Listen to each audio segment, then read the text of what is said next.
Chair recognizes the gentleman from Arizona, Mr. Gosar, for 5 minutes. Thank you, Mr. Chairman, and thank you for being here.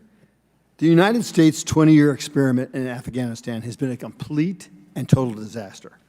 $2.3 trillion was spent. 2,328 U.S. military personnel have been killed. And in almost every theater the U.S. meddles in, whether it be Iraq, Syria, or Afghanistan, death and destruction follows. And the U.S. has nothing to show for it. And what a shame, considering the immense sacrifice our brave soldiers have made fighting in senseless wars forced upon them by out-of-touch political elites.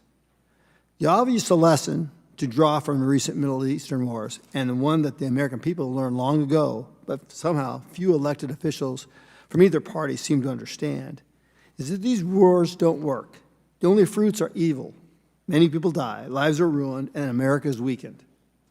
But now our genius leaders have decided that what didn't work in the Middle East, and which was tried multiple times, must be rinsed and repeated in Europe.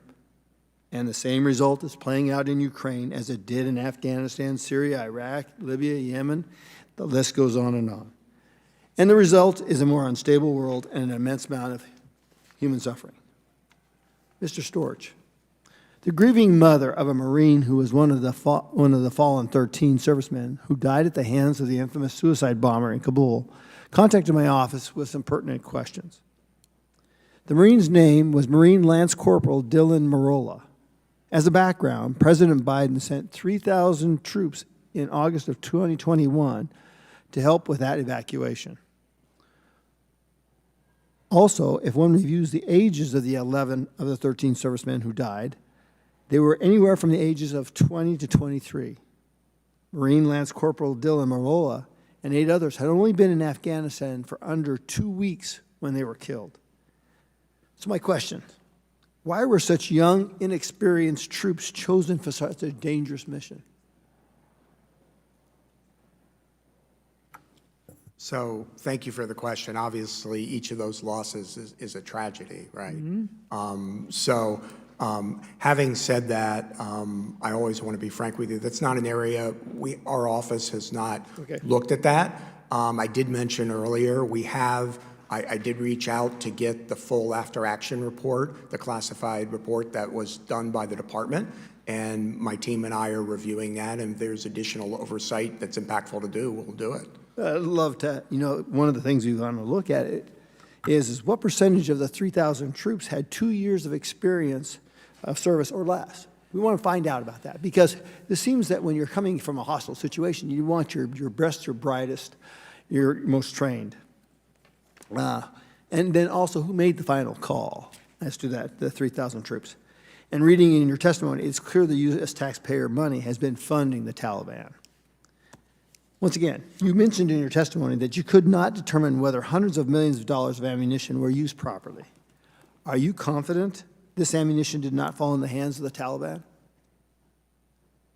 So we know, and the department, I believe, has reported to Congress that there was about $7.12 billion worth of various equipment that was in the possession of the Afghan military at the time of the collapse. The condition of that we don't know, and obviously we can't go back in to audit. With regard to things like ammunition, we found for years in many audits that there was not adequate control, and there was subjecting to theft and otherwise things like ammunition, radios, vehicles, night vision devices, all sorts of stuff. And so I would not have any confidence as to the status of any of that. With regard to the equipment, I will say, in fairness, the Department of Defense has said that much of that was demilled, it was rendered inoperable. Again, we have no way to go back in to check on any of that.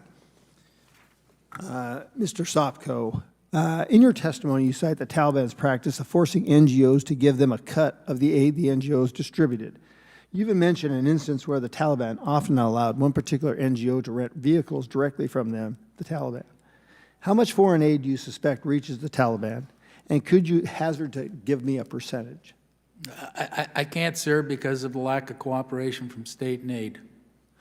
This is troubling to me, really troubling, and I think it's troubling for a lot of us, is you can't make decisions if you have no information in front of you. I agree. and it's really sad. I will have a bunch of follow-up questions for all of you, and I think we need to follow the money. Thank you. I yield back.